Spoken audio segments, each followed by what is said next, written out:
Tennessee Republican Congressman Mark Green with us right now. Congressman, thank you for taking the time. Obviously, we're aggressively trying to get these vaccines out, particularly Johnson & Johnson's one-dose vaccine, which is generally preferred by most people because obviously it's one dose. But what do you think of the rollout here?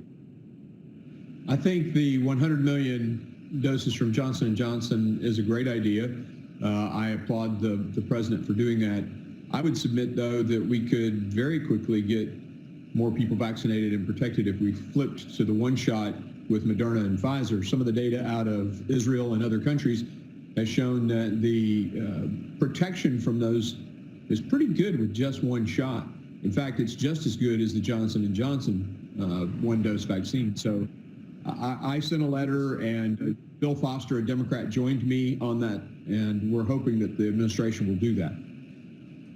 Yeah, I think I've looked at numbers, and you know this far better than I, Congressman, but the 74+% efficacy rate is, you know, what Johnson & Johnson's was originally coming out the bat here. Now, one of the things I found interesting on this is many of your colleagues are pushing to allow most Americans to get a single dose right now, even it means that they have to take from the second dose arsenal because there's no, you know, requirements that you have to do it within 21 days, that it could wait weeks after that. Are you for that as well, that there's a little risk, you know, pushing this out? I think I had one of your colleagues on saying an additional 12, 16 weeks would do little harm. In the meantime, more people would get that one booster that would really protect them, whereas they wouldn't normally.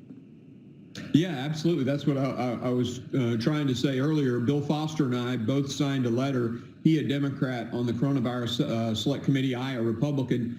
He's a PhD, I'm an MD. We sent a letter to the administration asking them, look, one vaccine is enough.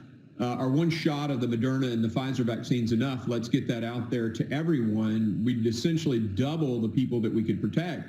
I think that's the right thing to do. The Doctors Caucus in the House also sent a letter, and I signed on to that one too. Yeah, it's the right thing to do.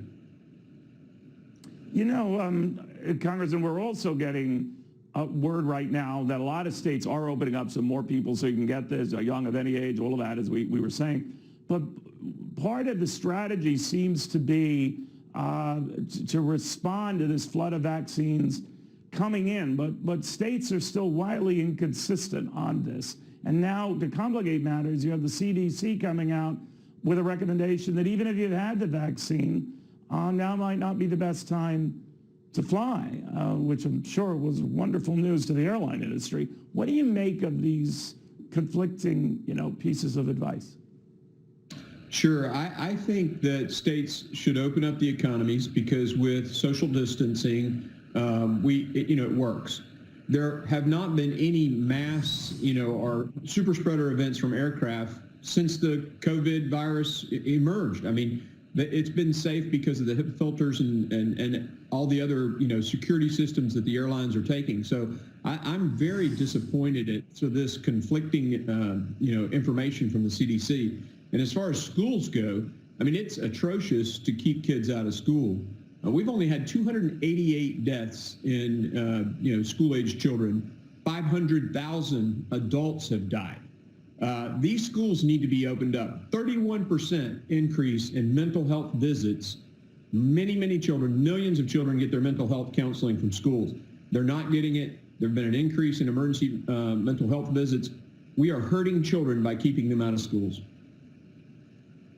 All right, Congressman, thank you very much. Mark Green, the Tennessee Republican, physician by training as well.